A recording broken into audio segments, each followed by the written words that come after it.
Hi everyone, welcome back to my channel. It's Paul. I'm feeling love and excited because this is the third part of our 4-part series. Yes. I always wonder, am I saying it right? Yes, you're right. Yes. Hi everyone. Hi everyone. Guys, I haven't mentioned, but within every series that as it goes up, as I upload, her book is gonna be down so you guys can hit it and go straight to where it's being sold, so you guys can purchase it. Because let me tell you, the book is amazing. Oh. And I truly love it. So kind. Well, I'm glad. It's a great message, A Course in Miracles itself. Right. So I think anytime we can share that, I love to do it. This book is just one form of that. Yes, and talking about the book, we're gonna go through 7, 8, and 9. Okay. Our 3 last chapters of the book. And your 7th chapter, who is the Holy Spirit and how does it help us? Yes.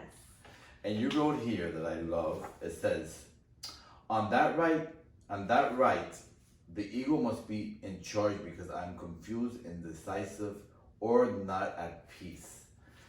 That's, for me, it was a beautiful indication, until I was able to understand when I was not in peace and when I was suffering and I was going through certain things or judgments, I didn't know when the Course spoke about right mind or ego mind, I wasn't getting it. So now I understand that. How would you put into your words that someone that's walking into reading your book and the Course of Miracles to be able to identify the right mind or the ego mind? Right. As we call the Holy Spirit mind. Yeah. And it's a great question, Paul, because it could be many podcasts, Yeah. But I think we have, the Course is teaching that we have 2 parts to the mind.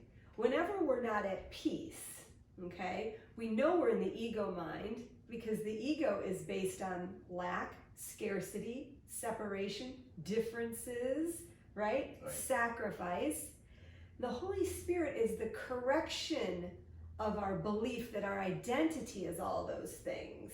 And so the Course is asking us to look at our lives differently. We start disidentifying with this false self in favor of identifying with who we really are in spirit. And so the ego voice, you're not going to feel good. You're always making comparisons. The ego's belief is that the world and the body are our reality. So we're very focused on that. The Holy Spirit is saying, wait a minute. Let me help you wake up from this dream of separation, but we're doing it gently. You can have your cake and eat it too, meaning this isn't about sacrifice, but it's about shifting the purpose we've given the world and the body before we wake up. And that word sacrifice, because I was raised Catholic. Yes. And Latino. Mm-hmm. So we have that thought system of like sacrifice is important to be able to be saved, because that's the life we're here to live. Right. Sacrifice through suffering, to pain, and going on our knees and saying, no, this is what God is sending us to live. And only through that we're able to save ourselves. But the Course has a whole different thought system upon that one. And I want to read something else that you wrote here within the same. I think I highlighted. There's a lot of things I highlight. I don't know if it's this chapter or the following. No, here it goes. He goes. Here is a question from the Foundation for A Course in Miracles website, which illustrates the point further to the person asked. I've been studying the Course in Miracles from 1977. Although I understand the theory, unfortunately I cannot translate the theory into my life situation. That was the Holy Spirit, guys, because I didn't even know I was going to open to that. And it's her writing this, and it's her words. So talk about that. That is so crucial when you walk into the Course. I'm goosebumps. Oh my God, goosebumps. What would you say? Yeah. It's really hard. One of the biggest questions I get in my therapy practice and people emailing me from all over the world is, how do I put the Course into practice? How do I reconcile knowing that the world is an illusion? Then what do I do here if it's not really here? And again, your excellent questions can be week-long workshops, Oh my God, yeah. But to encapsulate it, we're taught, Jesus is teaching us through the Course, that we live under a different set of principles. For example, whenever we're poised to judge and attack, which we always are, others, in word and thought, right? emphasizing differences instead of the sameness as our one reality, right, with God as Christ. What we're asked to do is live under a different set of principles, which is we're going to forgive instead of judge. We're going to look at everybody's shared interest of going home, because we all forget we're dreaming here. We join with the fragmented mind with our brothers and sisters because we know that they're in as much fear as we are. Yeah, they being in parentheses, it's splintered parts of ourselves. But the Course gives us this beautiful undoing of this belief that we're separate in favor of remembering our wholeness. So we live normally here as far as behave what the body's doing. But under the guidance of the Holy Spirit, you're going to be interpreting everything the body's eyes are showing you differently.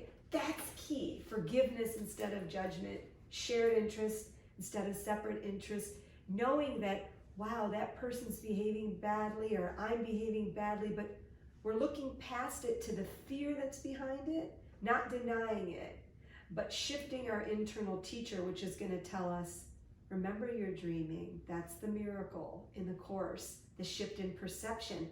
Then you'll proceed from that point instead of from the fear, ego mind. And that's where I come in, that's how the Course was created, from that point of view, saying there's got to be a better way. Because that's it, I know, my friend. Yeah, because I know in my heart that I know the times that I went through my suffering and my pain and within my relationships with my parents, my friends, my partner, that I got to the point in my life that I said, there's got to be a better way. And going into that thought and going into the 8th chapter, that said the keys to living in this world, I say, and I can't say it enough, how the Course has helped me to have that relationship with the world without hurting myself continuously. And beautifully said. And I think that what in this chapter is beautiful as well, because you write, that just with that title itself, it really like boom. And you wrote here, Ken Wapman clarifies the Course's message that we are not responsible for what our eyes report back to us, but rather how we interpret what our eyes see. Yes.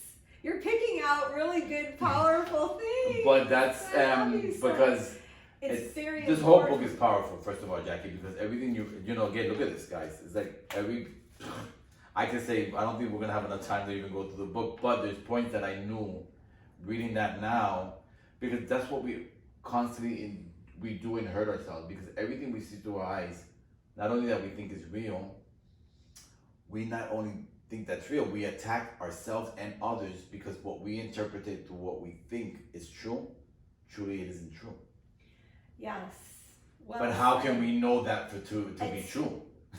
It's so challenging. It's a huge distinction in what the Course is trying to say. So we're taught, don't make it real, or the Course is saying it isn't real. Well, what does that mean, and how do we reconcile that? Yeah, because right now I'm getting hit over the head right now because my partner or my family member or someone is hurting me.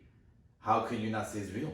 Right, exactly. So the Course is not about denial, and Jesus is saying it's an unworthy form of denial. Obviously, we're having the experience that we believe we're here. What he wants to do is help reframe that, so to speak.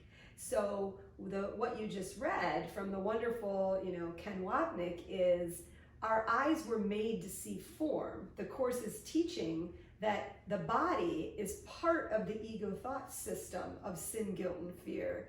The body is the ego's crown glory, so that we believe in the separation. So Jesus is saying, I see what you made, the body, to experience separation. We're going to learn to use the body lovingly. We're going to interpret what your eyes are showing you differently, because there's nothing really out there. But because we believe there is, we have to interpret, which means the Holy Spirit uses our life as a classroom to get us home. The ego uses our life so that we experience suffering, illness, and death, and lack. Nothing's ever enough, right? We have problems.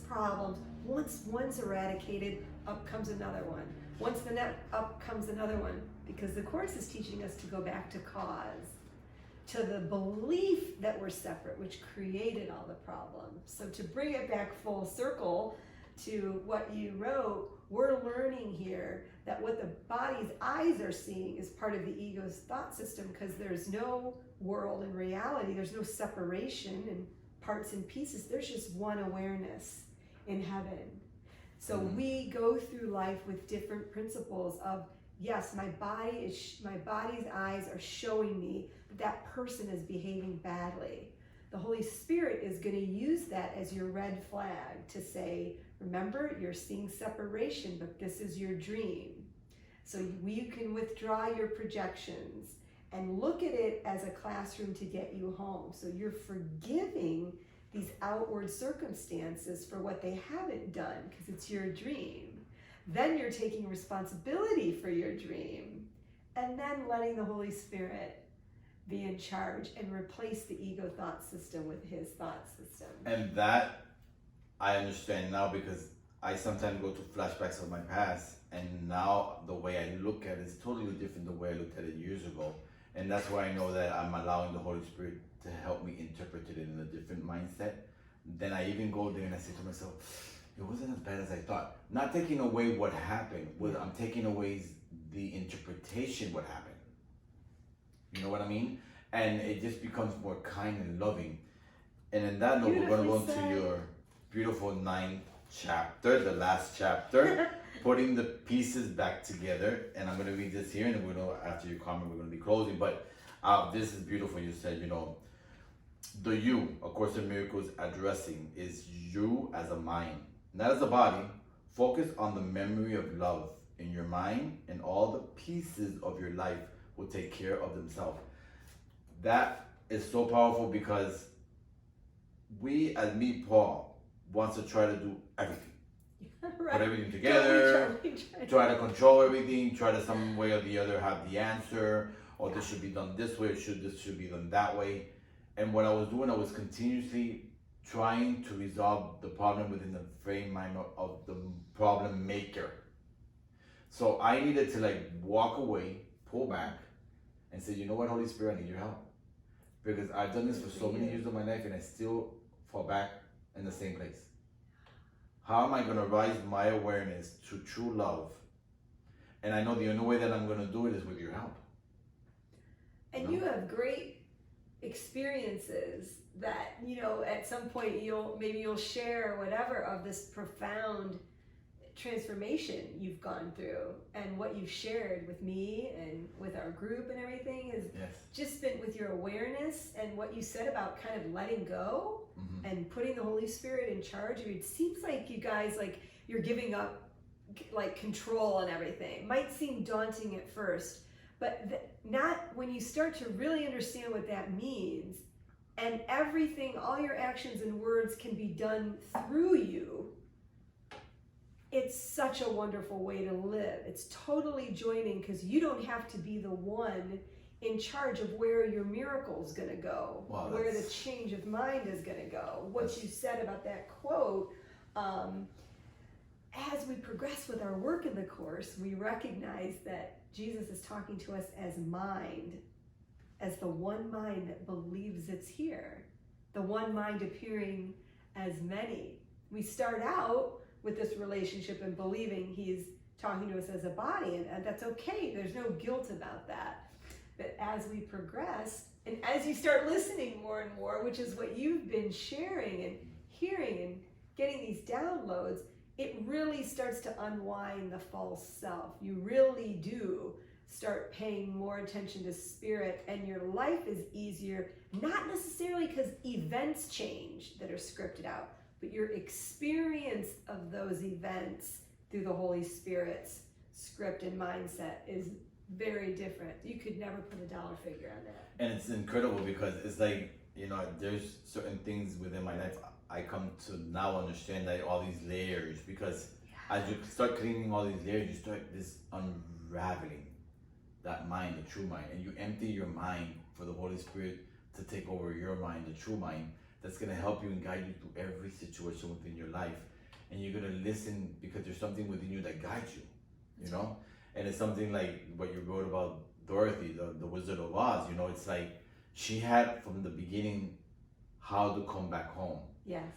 But as bodies, we always put our life in the hands of everyone out there but our own selves.